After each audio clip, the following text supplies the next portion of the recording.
feels amazing. I'm glad I was able to be recognized for a good cause, for spreading awareness for mental health and suicide prevention. Be a part of the change. Enter the film contest every March 1st. Those are the winners from Directing Change. And if you don't know about that, it's a contest for kids put on by the county in association with the larger Directing Change. And they do spoken word, they do visual art, and they do little movies like public service announcements, all for behavioral health, especially relating to kids' issues. I will call this meeting to order, the meeting of the Wade Alliance on today, November 1st, now called to order. And we do want to know more about you. So if this is your first meeting, we have a little form for you to fill out, if you don't mind. And you can use the QR code there. And let me go ahead and put this link into the chat. We are trying to gather information about people with disabilities because we'd like to know where in the county we should focus our efforts, where to ask leadership for funds to spend. So it would be great if you're comfortable turning on your camera. I would just love to see your wonderful faces. I'm so glad Joseph joined us. Hi, Joseph. And Aurelia is here. Good. Letitia, it sounds so familiar, but I can't remember who you're with. Hi. Hi, Letitia. Hi, I'm actually with the DPH Office of Equity and Inclusion. So you were at our summit. You were one of our panel members. Yes. So nice to be here and share this space. Thank you. So great to have you. In fact, why don't we jump into the icebreaker question? So for Dia de los Muertos, we pay respects and remember friends and family who have died. And I love the whole spirit of celebration that goes with this. So for our icebreaker, if you're comfortable with it, even if you're not comfortable, once you step out of your zone a little, we share an amusing event or anecdote about somebody who has passed on. And while you think of somebody, I'm going to give you two. And one was Larry, who was a bit of a drinker, and he taught us all a toast, all the people we worked with. And it was, here's to us and those like us, too few. And so that was kind of a fun toast. The other one was Ron Frazier. We were both in sixth grade, and he walked up to me and he goes, "What are you big in some parts and not in others?" And I didn't know what to say. Anyway, he passed on when we were still in high school, and it was a real difficult death for me. But kind of remembering that fun moment takes a little bit of the sting off of it. And who else would like to share? I'll share. This is Tana Butler. Tana, thank you. So, one Christmas, it was hot outside, of course, California weather. And my mom had the fireplace on the TV. And my dad and I stood next to the TV, one on each side, pretending we were warming our hands because we were cold. I love it. I love it. Thank you, Tana. Thank you for sharing. Any other memories? Hi, Dakota. This is Jen. Jennifer, hi. There's two things.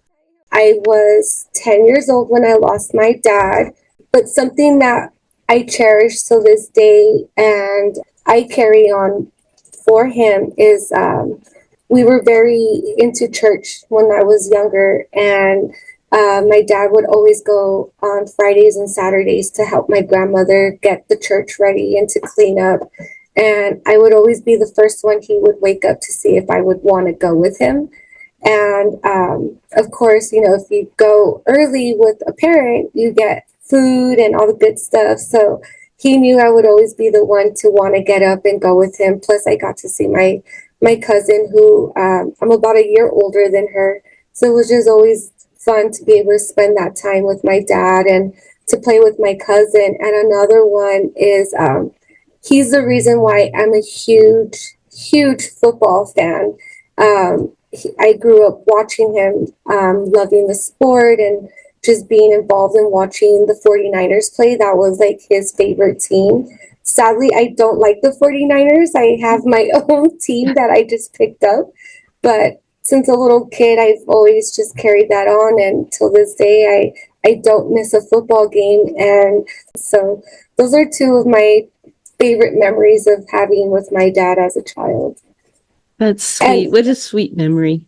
Yeah, and so my name is Jennifer Esparza, and I'm with the Department of Behavioral Health with San Bernardino County, the Office of Equity and Inclusion. So thank you for having me.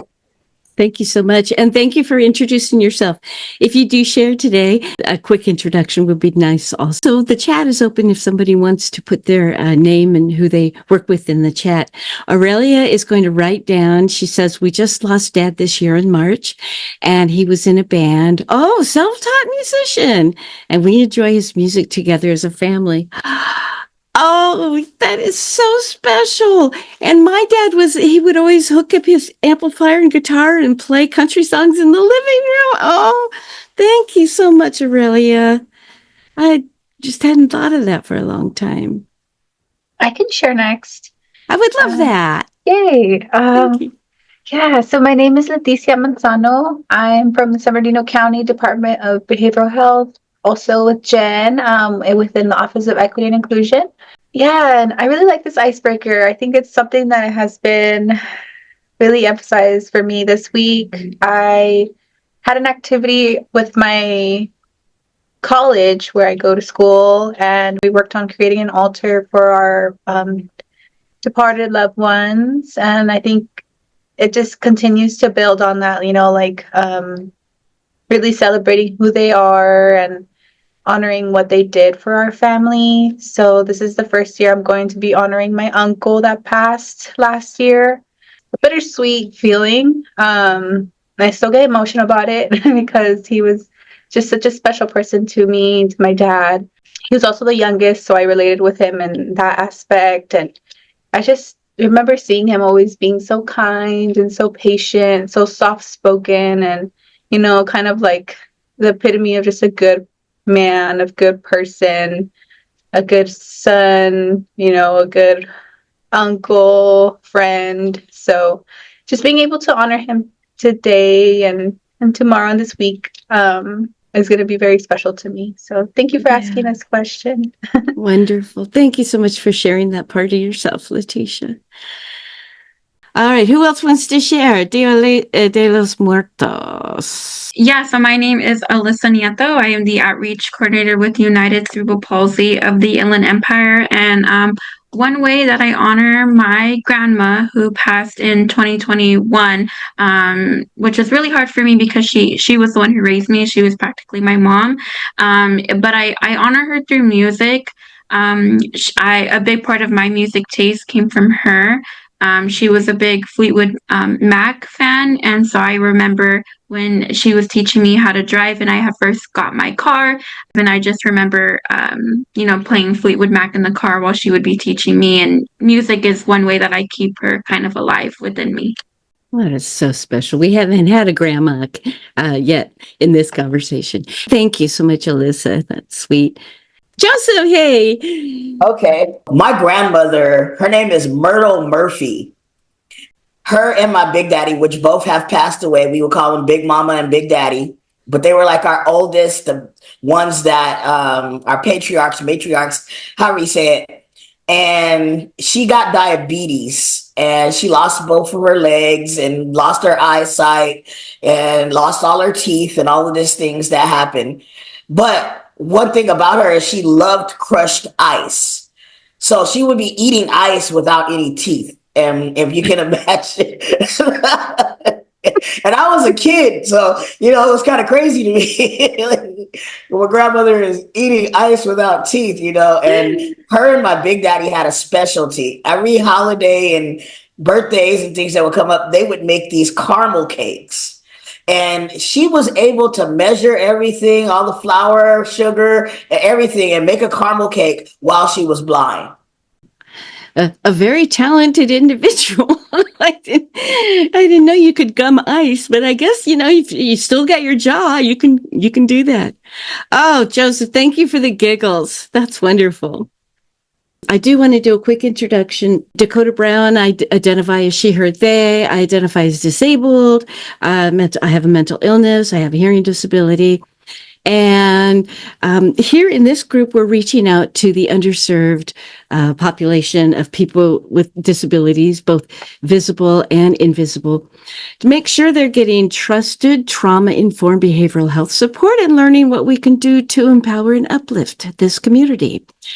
We have an ASL person. Sarah is here. Thank you so much, Sarah. And I have pinned her.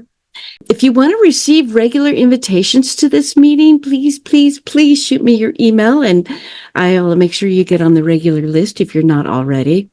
And I am putting in the chat right now. I don't want to go through playing the video, but if you haven't voted yet and you're going to vote Tuesday, there's information online about voting accessible machines, whether it's visual support you need or audio support or mobility support.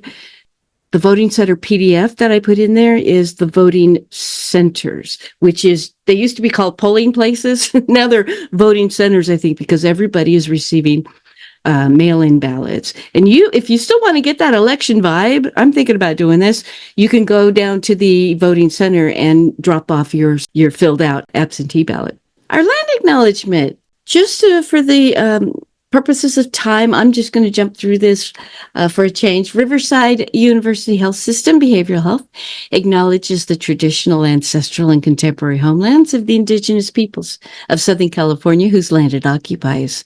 The Cahuilla, Capeño, Luceño, Serrano, Chemehuevis people and their ancestors have been here since time immemorial, caring for the land with great integrity. The first peoples honored the earth, animal, and plant beings, the water, and all peoples that lived here. We acknowledge this reciprocal relationship and intend to continue and extend the values of caring and emotional wellness to all Indigenous peoples, Native Americans, and residents of Riverside County. Our UHSBH creates relationships built on trust and accountability with our community members. With this land acknowledgement, Riverside University Health System Behavioral Health commits to be respectful to and mindful of tribal sovereignty, culture, and beliefs of the Indigenous peoples of this land. Little apology to Sarah. I know I zipped through that pretty quick.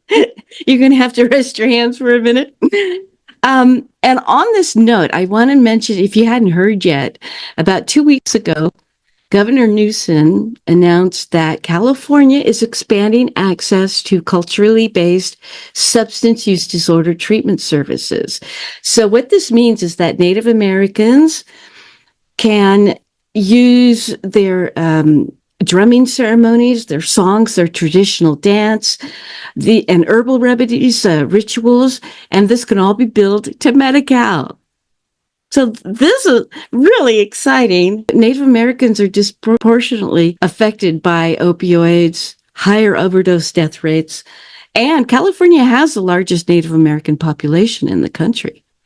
In addition, just last week, President Biden formally apologized for the federal government's role in running boarding schools where thousands of Native American children endured abuse and neglect and eradication of their tribal identities. You remember that slide I showed last month about the boarding homes and the teepees just in front of the house because the parents wanted to be near their children?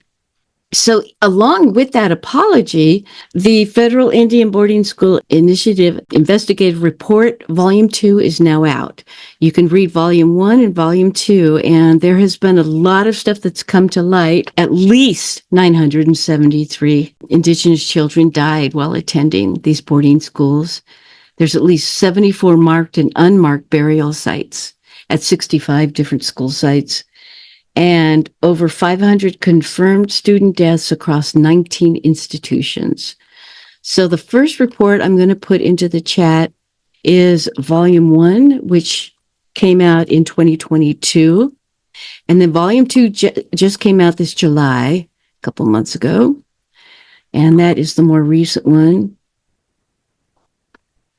Community agreements. I value your input and want to make sure that this feels like a safe space for you. I just really value the meeting we had last month because there was so much important information shared and intimate experiences. And I just wanted to let you know I was very moved by that. And that indicates that we're doing something right if everybody felt safe enough to share that. So take space, make space, except for me. I'm the one who gets to hog the whole meeting. No judgment. We do respect diverse opinions.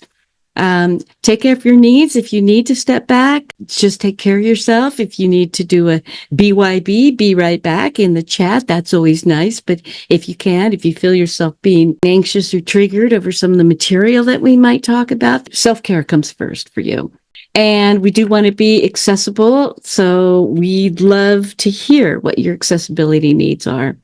We are recording the meeting. By attending, you consent to the recording, but I can remove anything from the recording that makes you feel vulnerable. So you just contact me and I will, because I edit that myself. And then we do post the meetings on the RUHS website. If the meeting gets Zoom bombed or interrupted, we're going to probably end the meeting, but then I will communicate through email and if we're going to resume, or if the meeting had kind of gone far enough where we can go ahead and call it a day. And we don't have artificial intelligence attend the meeting because we want everybody in this space to be interacting with each other and fully present here. Any changes in this document, you let me know. You can let me know in the meeting or before the meeting, and I'll save a spot on the agenda, and we can add or subtract any agreements for your safety. We're going to approve the minutes from October, and this is what we have for the attendance. If you were here and your name is in there and it's spelled right and your organization is spelled correctly, then that's great. If not, please let me know, and I'll give you a second to look that over. While you're doing that, I want to let you know that Will Rogers, who is a longtime member of this group, is taking a year-long course on philanthropy and doing nonprofit work and the business about that. So that's why he's not attending, but he is definitely making moves in the world, and he still comes to our events when he can. But if you hadn't seen Will for a few meetings, you may have been wondering. He's still very much with us, just elevating his life. All right, I'm going to go ahead and share the actual minutes document, and we'll scroll through it. So this was a month ago, and we did the September minutes. So we got that. We had our weekend plans on the icebreaker. We talked about some political slurs against mentally ill people and disabled people. We did the land acknowledgement. We did the community agreements.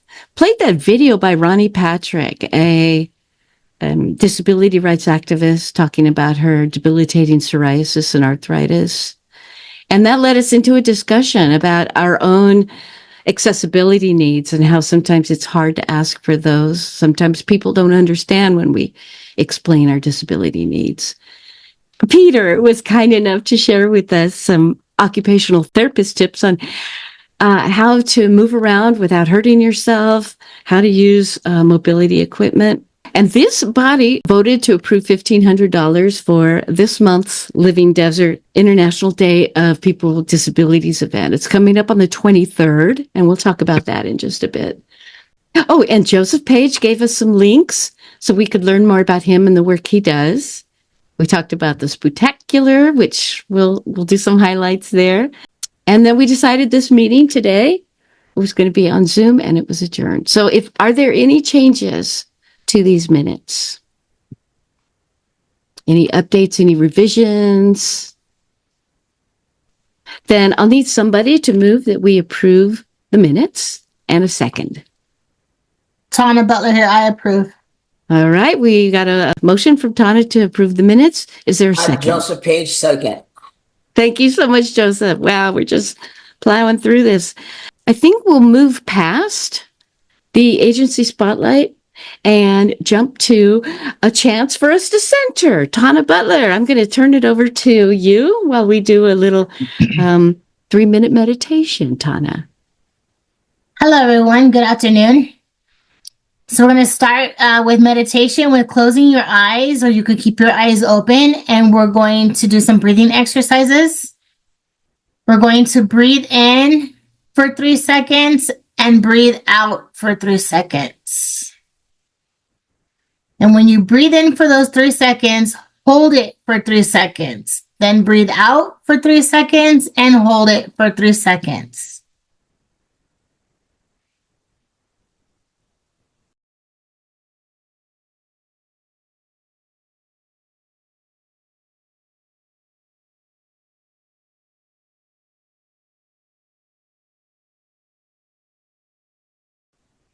While you're doing this, do a wellness check-in plan to see how you're feeling.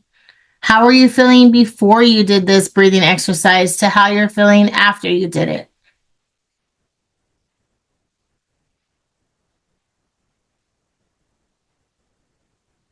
That's great. Now we're coming back to the meeting. You can open your eyes now. Does anybody have any inputs to how they feel after the exercise? More relaxed. Yes. Thank you for doing meditation with me.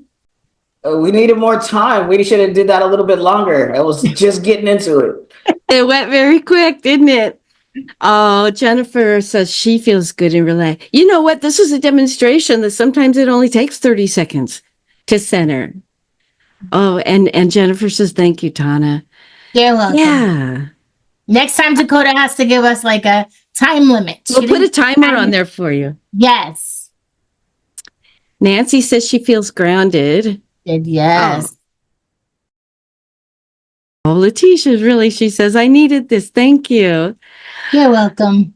I do want to share something. Last month, I used the term Indian summer last month, and then suddenly I thought, wait a minute. I caught myself and I wondered how culturally correct it is to use that term. It's not that kind of grounding, Nancy. Thank goodness. She wrote, not the go to your room and think about what you've done, young lady, kind of grounded. I love the smiles.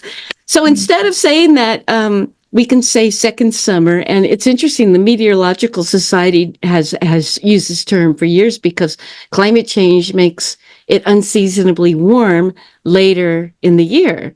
So second summer, St. Martin's summer, that's what they use across the pond. I like All Hallows Summer, refers to today, All Saints Day. Old Wives Summer, but you know what's going to happen if you do that. The cultural group of old women, old married women will come after us and say, that's not correct. Oh, and Halcyon Days. I will tell you about Halcyon because I looked it up. I've heard the term a lot, and it's from a Greek word for kingfisher, this bird that is believed to be able to calm the seas. We're going to, I think, delay the agency spotlight. If Kathleen decides to join us, she can talk about her coffee store in Calamasa, and they hire people with disabilities to work in the shop. But in the meantime, the Living Desert Zoo and Gardens. So mark your calendar. It is 2 Saturdays from tomorrow. If you volunteer and come to Palm Desert and help me load stuff, you will get in for free. And the Living Desert is pretty expensive. It seems like it's $27 or something to get in. People with disabilities will have to pay their regular entrance fee, but their helper, their caregiver, will be able to get in free that day. It's International Day of Persons with Disability, and the Living Desert has done a good job of creating spaces for people with autism so they can get into a sensory quiet location. They've done some things to become accessible. All right, Nancy's going to join us. Aurelia, yes, awesome. I don't think it's too late to become a vendor there. This group happens to be sponsoring it, and I don't know if you have to sponsor to be a vendor, possibly not. So Mike at SoCal-AdaptiveSports.org. So I want to talk about our Autism Acceptance Walk Spooktacular. I heard from Juanita, and she said 434 people came. This was in at the Cathedral City Amphitheater, and Donna was our ASL person, And Nancy went. She wore the zebra outfit. Nancy, do you have a second to come off mic and talk about what the zebra design represents? Yes. So the zebra print or zebra colors are representative of rare disease awareness. And is there a certain number that a disease has to be before it's called rare disease? You know, it seems like there's some sort of categorization of that. If less than this many amount of people, is there sort of definition? There is. I can't remember what the numbers are, but if you go to capital N, capital O, capital R, capital D, that's the National Organization for Rare Diseases. Okay. You'll find tons of information. There, I just put NORD into the chat. Yeah, so the point is not just casually saying that disease is more common, that's more rare. This is an actual category of rare disease. And the zebra being, I suppose, because of the unusual pattern, is that the idea? Yeah, that's exactly right. No two zebras have the same markings as well, so it's very unique, which makes people with rare diseases unique. And the slogan is "Wear your stripes." Wear your stripes. I love it. Yeah. Thank you, Nancy. And then Rhonda helped us too, and we got some good engagement. Also, this is the reason I wanted to show you. She wore her zebra tail on the back of her wheelchair. I hope that's okay. Put that there. Brilliant. When we sponsored the first walk in March was it Mid-County? That sponsorship bought us booths at both walks. So that felt like that was a good use of our funds. We also did the Out of the Darkness walk. This was for suicide prevention. This was Kat, who was our interpreter that day. This is the game we play. It's a disc drop game, and we have prizes. And Superintendent Perez was there. And what I love about him is he's been very open about his own experience with suicide and mental health. He doesn't talk about it from a distance. He talks about it in very intimate, familiar terms, which is really great for anti-stigmatization. They did some release of doves. I caught one. It went fast. Really, for the people that we've lost. So that was the Out of the Darkness walk. And we did the Cultural Competence Advisory Committee Summit, San Bernardino Department of Behavioral Health. We have such a great relationship with them. Our county, right, Letitia? It's like, woohoo! Our two counties, we share stakeholders, we share staff sometimes, and so we support each other. I was able to speak on a panel, and Tana, our co-chair, was there. She brought her friend. And Tana, is there anything from the summit that you wanted to bring to this meeting? I wanted to share that I love how everybody was included.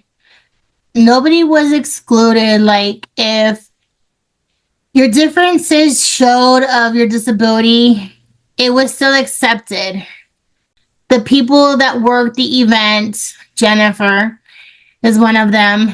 You guys are amazing. And this event, it taught us so much. And I thank you so much for putting it on. I really enjoyed going. Our county has 10 cultural groups. Jennifer, how many do you have? Is it like 12? It's a lot. We have 14 subcommittees within our Department of Behavior Health. Yeah, and one of the ones you have is a women's subcommittee. Yes, so out of the board are women's, LGBTQ, and disabilities. Thank you, Jennifer. I am going to share our trivia question. I had prepared to give the winner a $20 salted caramel mocha cold blended gift certificate. Our question is going to be a Day of the Dead question. I'll give you a little hint there. Get ready to type your answer into this chat, or you can come off mic and say the answer. So here we go. Why are altars decorated with marigolds during the Day of the Dead? It's multiple choice, but if you know the answer already, feel free to come off mic and say, all right, here we go. Your choices are Marigolds honor St. Mary or St. Marie. B, they mimic the Irish jack-o'-lantern. Oh, Letitia got it. The fragrance guides the spirits back home. Orange marigolds represent sunrise or all of the above. Letitia, you nailed it. She said the scent calls for ancestors to follow through to visit. And that was C. Well done. Congratulations. That is a digital. Look at this. See, everybody's supporting you. Everybody's clapping for you. I used to call bingo. And when you announce the winner, everybody goes, ah, because they're upset they didn't win. But everybody just has such well wishes towards you, Letitia. Letitia, I'm not sure I have your email address, so would you put that in the chat? You can put it just to me if you don't want everybody to see it. Alyssa, I know, isn't that interesting? I think of marigolds and I think of Indian Diwali and stuff like that, but marigolds you'll see in a lot of the pictures for Day of the Dead. All right, well done. Fun fact, Dakota, you could also make a Spanish drink out of the flowers as well. Do you know what that's called? I don't. I actually seen a video on it yesterday where this lady she put hot water on the flowers and then she made it's almost like a hot chocolate, but she was using the petals of the flower. Yeah. So it's the whole flower. So the stuff from the petals and stuff from inside the flower all goes into it's an infusion almost. Yes. Oh, I wanted to mention this meeting. Thanks to Nancy for sending me the website where you can register. It's an organization called Moving Forward Coalition.org. Okay. You can sign up. It's a free meeting next Thursday. So it's Thursday at noon.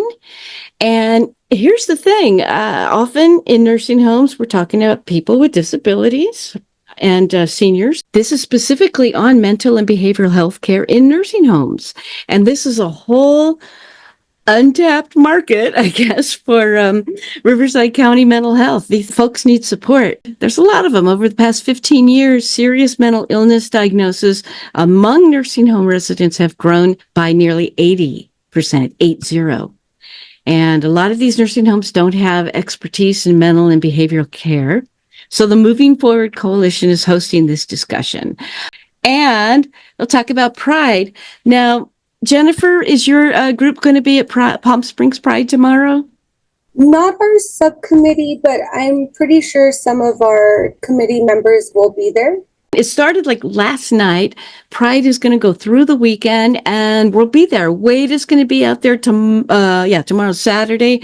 Palm Springs Pride is a big community event held in many downtown areas. There's a children's headquarters space for games and crafts, a youth zone, 250 jewelry, honey, paintings, everything. And, if you want to learn about the Palm Springs Pride Festival, let me put that into the chat too. But yeah, a lot of RUHSBH presence there because the LGBTQ plus folks do experience higher suicide ideation and some mental illnesses, specifically depression and anxiety. And then the next thing I want to mention is the Behavioral Health Commission meetings. Anybody can attend these. Riverside County does these the first Wednesday of the month at noon. If you're interested in going, the commission is made up of volunteers, mental health consumers, family members, general public, and then many people attend who are also stakeholders or work in mental health care. But this Behavioral Health Commission, maybe you want to consider sitting on the commission. It's an advisory body that makes sure that county residents and professionals are involved and provide input on all department services. I was at a meeting recently and they were complaining, well, nobody from the public comes. How can we get membership up? And I'm like, you need to make the meeting accessible. So they are allowing me to speak not at the meeting, but the leadership meeting following next week. And I'm going to try to convince them to, have ASL at every meeting, whether deaf people request it or not. That's just a general best practice. We do it here. The deaf community has been encountering barriers their whole lives. Anytime, like I want to go to Palm Springs Pride. Is there going to be a deaf interpreter for the men's chorus? Well, there is. And they don't even have to call ahead and reserve that. So I think it's a best practice that the commission needs to put into practice. And it's one way, to create accessibility and to make people feel welcome. Okay, so the meetings, they hold them in person, but they provide a MS Teams link. And then that way at the meeting, I log into Teams and then I click on captions and I get MS Teams link automated captions. But the captions are not always correct. So let me show you here at the last meeting what MS Teams captions heard. So the captions read, queer people don't want to be stereotyped as people who are only associated with teepees and drugs. And bird sounds here. And I'm scratching my head trying to figure out what does that mean? And here's what they had really said. Cahuilla people don't want to be stereotyped as people who are only associated with teepees and drums, right? And so as a hard of hearing person, I'm 5 steps behind everything. I'm still trying to figure out why queer people are using teepees and drugs. And they've already moved on to something else. So I'm going to advocate for CART, which is Communication Access Real Time, and it uses a live person to type in, a stenographer who has some other equipment. Whenever these things get suggested to the county, the first thing they say is, well, how much is that going to cost us? So I wanted this body to give me some input on things to say, to share, to convince the board to put these accessibility tools into play. So I just want to see if there's anything that you can offer me to help with this conversation. And Tana, you've got your hand up. So I really don't think that it's a matter of the cost as it is more the accessibility for the person that is hard of hearing or deaf. I had to agree. I attend tons of meetings and closed captions really sucks. We're always behind. We're trying to guess what they were talking about. And by the time we guess it, we're already on a new subject, 5 subjects away from where we were left behind. Yeah. So it really is an issue. It's difficult to be at a meeting and to feel lost and left out. It's discouraging and it's frustrating. And then we are afraid we're going to come across as stupid, right? As dumb. Well, she just can't keep up. And I know part of that is my own issue, but yeah, it's like if you want people to come, you got to build it first. You got to put these things into place, and then the public knows that they're going to be comfortable there. Thank you, Tana. Is there any other argument that I can submit to the leadership team to overcome that resistance about the cost? Nancy's in the chat. Yes, I'll sign on to that recommendation. Thank you, Nancy. I was also thinking about people with low, no vision. So I don't think they expect the materials in Braille. As we learned last week, that's pretty expensive. And so many people with low and no vision are just using their screen readers anyway. So one thing the commission can do is provide the materials ahead of time, the agenda, the minutes, so that the people with low, no vision can examine those materials first. Maybe even slideshows that are going to be presented, so they can get their screen readers on if you've got a screen reader and you're in a group, it can be difficult because the screen reader's talking out loud and people might turn around and say, what do you, so sometimes they think they prefer to do that in private at home ahead of time. Okay. I thought maybe we'd have some low, no vision here. People who might be able to suggest the layout we of have the Nancy again. Work output. Oh, that is a good, right? So we got to look at the benefits of having people, the work output increase. Can you say more about that, Nancy? Sure. I mean, the more people who can participate, the more people who are included who can participate and spread whatever words they're talking about, educate the public, invite the public, and do the work that they're tasked to do as subcommittee members or RUHSBH, employees, staff, that type of thing. I mean, if you're educated on what's happening, I just think it's so inappropriate. And I'm happy to write a letter that states this, but it's so inappropriate to knowingly allow people to stay ignorant about the information being given when they're invited to subcommittee meetings like this. Thank you. I'm going to listen to the recording and I'm going to type that down word for word. That was very articulate, Nancy. Thank you.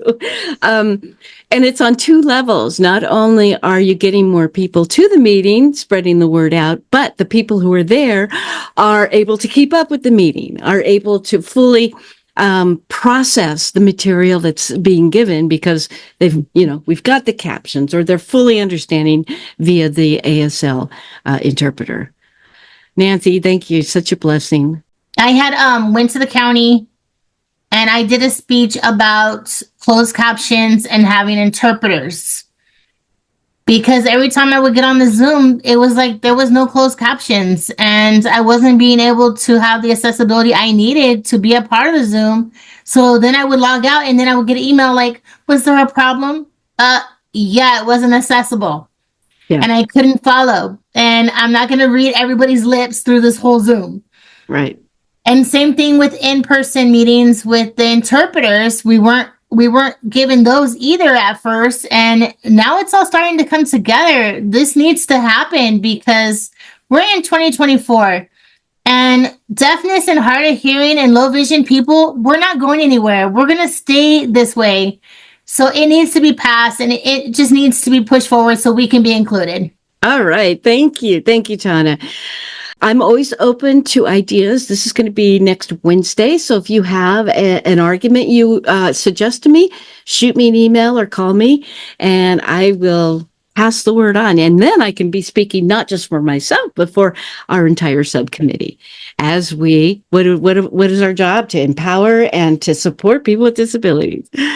Let's do our co-chair report. Yeah, I have this nice slide I want to show. So, Tana, do you have any updates for us? I love that picture. I do too. Actually, yes, I do. I have the Autism Society. Sorry, my brain just went blink. So, Autism Society says that we don't have enough data for the autistic homeless population problem going on. So, we're going to get with Patricia from San Bernardino and see if we can collect data so we can count how many autistic homeless people are out there so we can start helping them to get housed.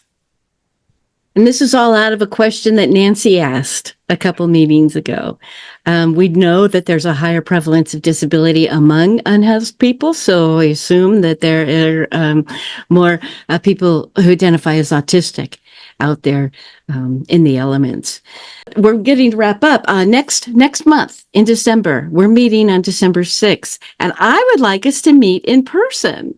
And so I want to have a discussion about it because I'm not going to hold it in person if people can't come. But if it's in Riverside at the Ruston building, which is near Iowa and Central Avenue, I can send a map. Is there anybody who wouldn't be able to make it if we held the meeting in person and had it be a awards recognition ceremony and a Christmas party? Let's have a discussion if somebody is unable to make it, if transportation is an issue. Yeah, Aurelia, we'll just do it same. It'll be Friday, December 6th, the first Friday of the December. And a lot of the meetings will be going dark in December, but I think this is early enough in the month where it can be one of the first Christmas meetings that you attend.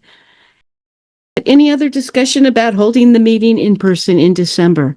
Any concerns? Any difficulties? Any excitement?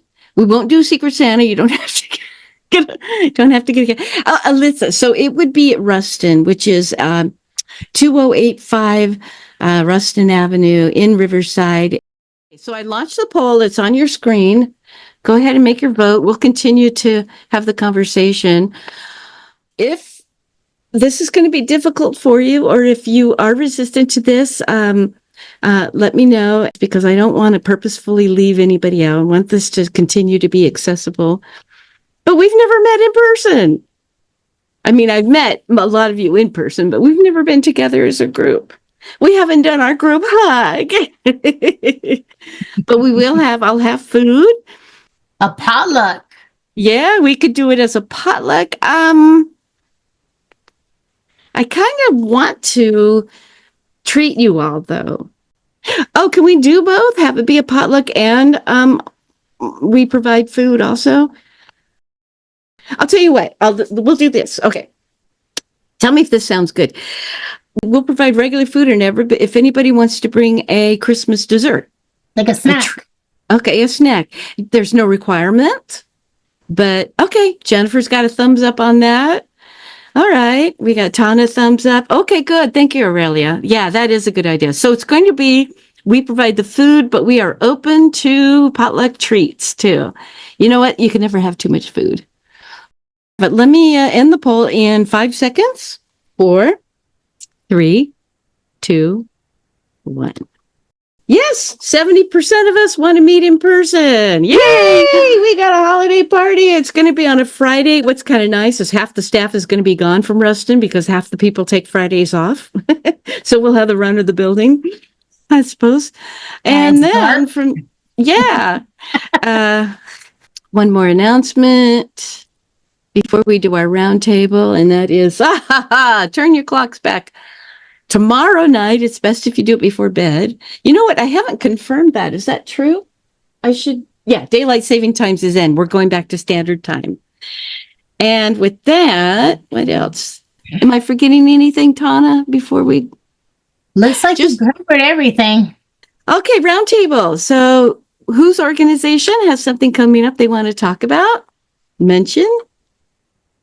Well, I'll throw this up. I just saw this was happening. Riverside County Parent Support Training Program having a holiday food drive collecting through the 20th. So that is about 3 weeks. And I will get this on our shared drive so you can look it up, because I don't think I can get it into the chat. Our multicultural symposium is coming. Joseph is helping us put this together, and he's going to be the entertainment. We're looking at January or February, but would love for you all to come. And here's the site if you want to upload your flyers to the, let me put the link in the chat box too. Okay, Julio has an important announcement. NAMI Coachella Valley is having a panel tomorrow from 12 to 1:30 at the RAP Foundation.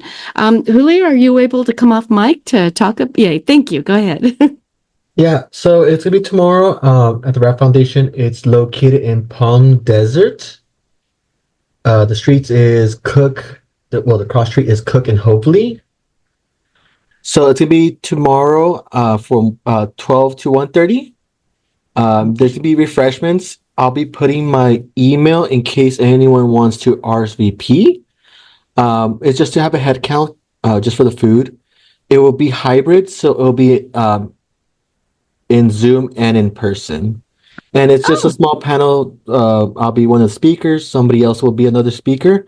And it's to also bring awareness to our NAMI walk, as we will be having our NAMI walk at the Palm Desert Civic Center Park, November 16. Okay, so that's 2 weeks from tomorrow. Thank you so much. And so this conversation that is hybrid, you said it's going to just be talking about the upcoming NAMI walk then? It's going to have the two parts. One is going to be just speaking on lived experiences kind of for the community. There's going to be a section kind of exercise with whoever attends regarding how to support a loved one. Then kind of the final part is just encouraging those who haven't registered to register for the walk. Wonderful. Thank you. Yeah, Joseph. Okay, so the NAMI walk, is there any, where do I find it at social media wise? Where's the website for it? I can also send that to Dakota. Okay. Because I can just give her the QR code and the link to register. Well, and Joseph, wouldn't you be more interested in the Riverside? Does Riverside have a NAMI walk? I know Mid County does. I believe I'm in the Western region. The nearest place to me is the Ruston building. Put in the chats the main page, and from there you can search. It says find the fundraiser and put your local, like closest city, Okay. and you can find it. Thank you, Julio. Joseph, this is the home NAMI Walks link. So if there is an Inland Empire Walk that's closer to you, because yeah, if you're in Riverside, I think the Desert Walk and the Mid County Walks might be too far for you, but you're certainly welcome. I did put the slide up. Thank you, Julio. If this is your first meeting, please help us understand your population. It was my first time joining this specific meeting, as well as Daniel Frausto. We were excited to be here, so thank you for having us. Okay, so with that, I don't want to take any more of your time, and I'm going to go ahead and adjourn the meeting. Thank you, everybody. If you need to stay on to get any links I'm putting in the chat, feel free. Otherwise, have a wonderful Day of the Dead. Maybe I'll see you at Living Desert Day. Can we bring a friend to the Wade meeting next month? Yeah, each one bring one. Yeah, that would be Okay. a great introduction to Wade.